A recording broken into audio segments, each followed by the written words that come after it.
केलेल्या प्रस्तावावर अध्यक्ष महोदय आम्ही 2 दिवस झाले वाट बघतोय, 5 मिनिटं जर बोलू द्या.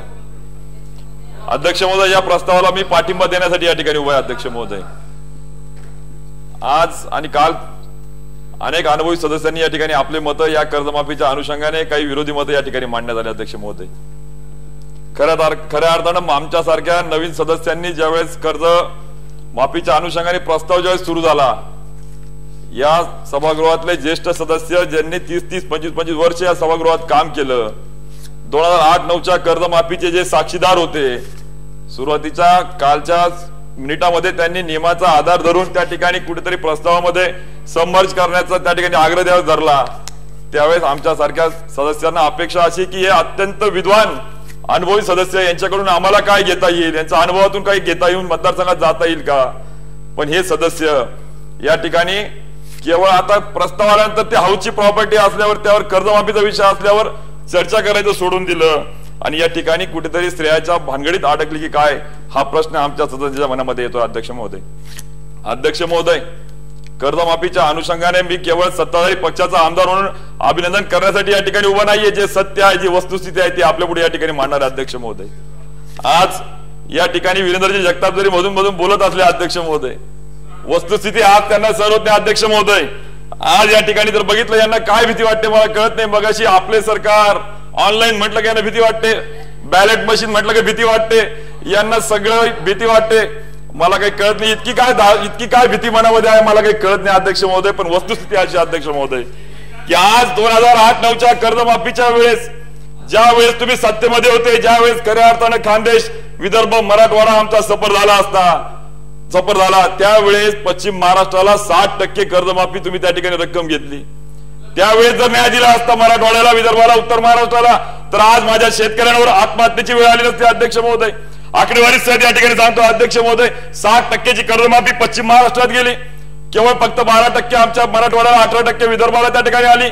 आणि मग या पद्धतीने त्या ठिकाणी असलेला आमचा अल्पभूधारक जो होता तो पश्चिम महाराष्ट्रातला आणि आमचा विदर्भ, मराठवाडा, खानदेश त्या ठिकाणी भरला गेला आणि खऱ्या अर्थाने शेतकऱ्याला गाडण्याचं काम या 8-9च्या कर्जमाफीतून आमचं त्या ठिकाणी करण्यात आलं. अध्यक्ष महोदय आज पॅकेजच्या नावाने मोठी मोठी पॅकेज देण्यात आली. गेल्या 12 वर्षांमध्ये अध्यक्ष महोदय 60,000 कोटी रुपयाची पॅकेज त्या ठिकाणी दिली. केंद्राच्या सरकारने केली, राज्याच्या सरकारने केली. उत्तर महाराष्ट्राचं पॅकेज आणलं, मराठवाड्याचं पॅकेज आणलं, आत्महत्याग्रस्त शेतकऱ्यांसाठी पॅकेज आणलं, या पॅकेजच्या नावाचं पूड आणलं आणि माझ्या शेतकऱ्याचा मूड बिघडून आत्महत्येला प्रवृत्त करण्याचं काम या 12 वर्षाच्या कालावधीमध्ये झालं. अध्यक्ष महोदय हे वास्तव आपल्या पुढे मांडलं गेलं पाहिजे. अध्यक्ष महोदय आज उत्तर महाराष्ट्राचा मी आकडेवारी घेऊन ज्यावेळेस बघतोय अध्यक्ष महोदय 6,000 त्या ठिकाणी त्यांनी सांगितलं 509 कोटी रुपये त्या पॅकेजमध्ये दिले. वस्तुस्थिती आज जर बघितली अध्यक्ष महोदय या 22 विभागाच्या पाटबंधारे असतील, ग्रामविकास असतील, पाणी पुरवठा असतील, मांजरपाडासारखे आमचे प्रकल्प असतील, गंगापूर धरणाची उंची त्यामध्ये असतील. अध्यक्ष महोदय 6,509 कोटी पैकी अध्यक्ष महोदय केवळ 3,000 कोटी रुपये खर्च झाले. अध्यक्ष महोदय हे वास्तव या ठिकाणी विसरून चालणार नाही. अध्यक्ष महोदय हे पाप त्यांनी स्वीकारलं पाहिजे. अध्यक्ष महोदय मागच्या अधिवेशनामध्ये राज्यपालाचं अभिभाषण असेल, बजेटचा असेल, पुरवणी मागणी असेल, आम्ही बोलण्यासाठी उत्सुक होतो. हे यावेळेस संघर्ष यात्रा काढत होते, पायऱ्यावर बसत होते, सदस्यांचं निलंबन होत होतं. अहो जर खऱ्या अर्थाने तुम्ही संघर्ष यात्रा काढली, खऱ्या अर्थाने तुम्ही निलंबन आणि त्या पायऱ्यावर बसून निषेध करत होता, तर या कर्जमाफीचं स्वागत खुले मनाने का करत नाही हे वास्तव या ठिकाणी आपण त्या ठिकाणी मान्य केलं पाहिजे. करा ना मग स्वागत त्या ठिकाणी.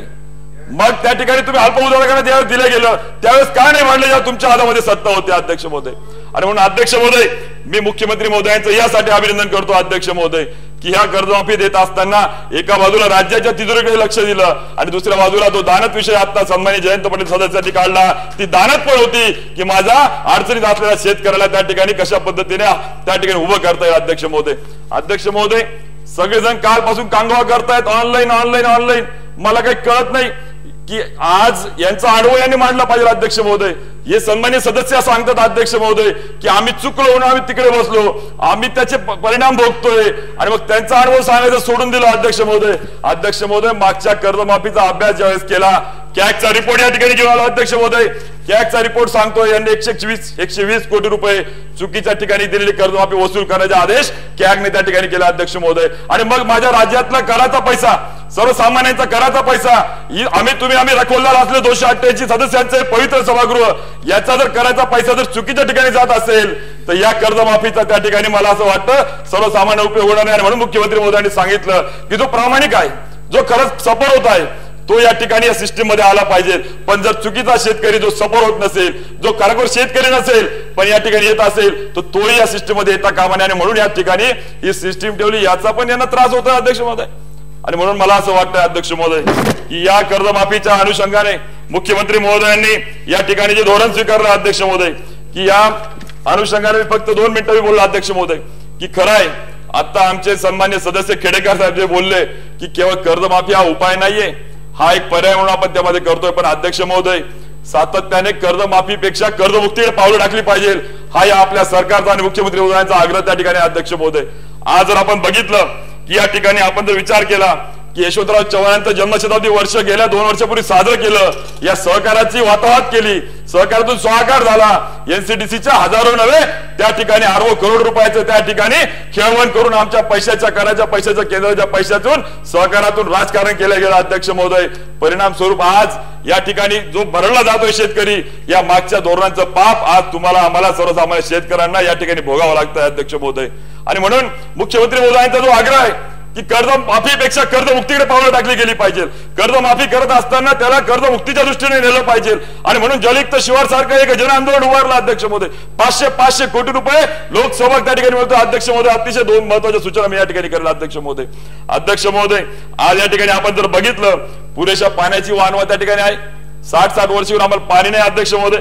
आज दुष्काळाची असेल, बियाण्याची उपलब्धता असेल, या ठिकाणी शेतमालाचे भाव असतील अध्यक्ष महोदय, मुख्यमंत्री महोदयांना आणि आपल्या या ठिकाणी उपस्थित असलेल्या सहकार मंत्री कृषी मंत्री महोदयांना विनंती करेल की शेतमालाला आपण हमीभाव देण्याच्या संदर्भात त्या ठिकाणी शब्द दिला आहे आपण सर्वसामान्य जनतेला की जर हमीभावाने खरेदी केला नाही तर त्यांच्यावर आपण फौजदारी गुन्हे दाखल करू.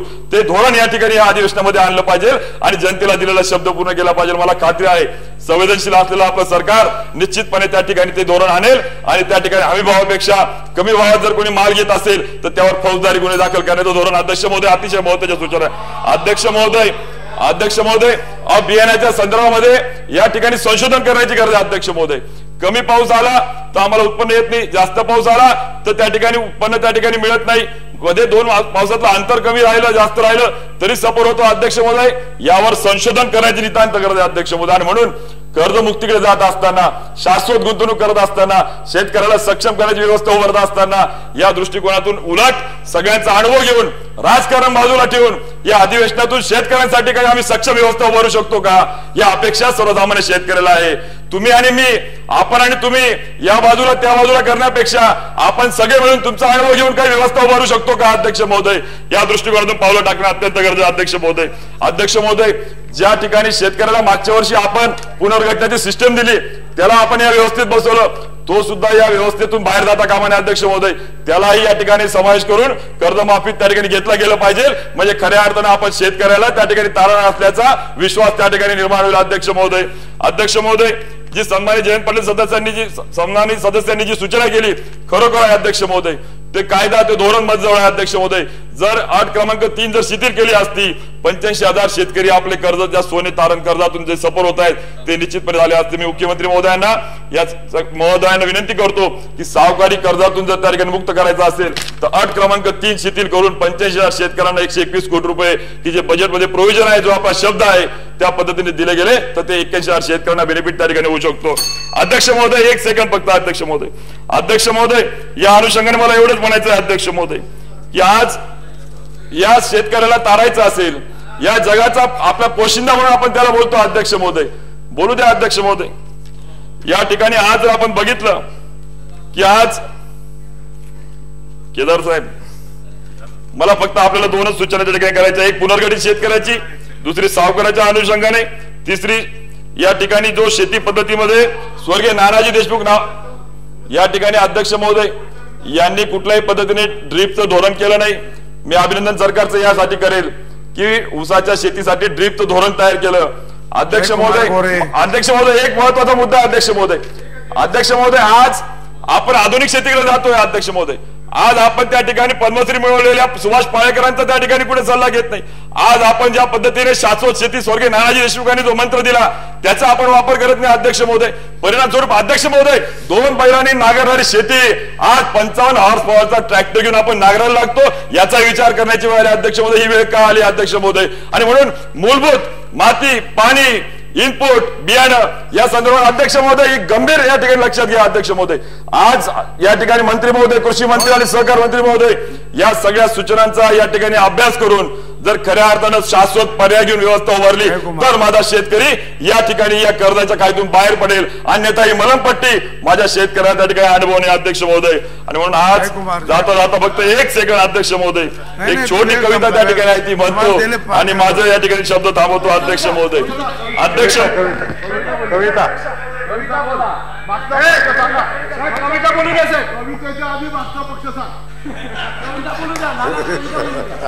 जगताप साहेब, समृद्धी मार्गाला विरोध करून शेतकऱ्याच्या जीवनात समृद्धी येणार नाही, आपल्या हातून पण पाप होऊ नका देऊ अध्यक्ष महोदय, ती काळजी घ्या अध्यक्ष महोदय।